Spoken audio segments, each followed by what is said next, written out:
జన్మదిన సందర్భంగా ఈ రాత్రికాల సమయంలో మన కుటుంబం అంతా కూడా ఈ పరిశుద్ధ ఆలయంలో ప్రవేశించి ప్రభువును ఆరాధించే కృపను ఇచ్చారు.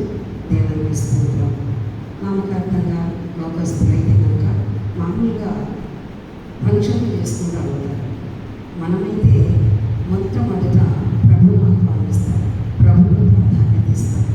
ప్రభు వస్తేనే ఏదైనా కూడా కార్యం జరుగుతుంది, మన కుటుంబం ఆశీర్వదింపబడుతుంది.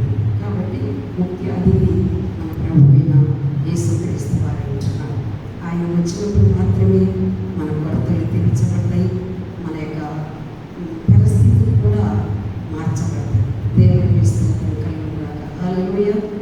కాబట్టి మొదటి ప్రాధాన్యత, మనం ఏ కార్యం చేసినా ఏ ఫంక్షన్ చేసినా మొదటి ప్రాధాన్యత ప్రభువుకి ఇవ్వాలి.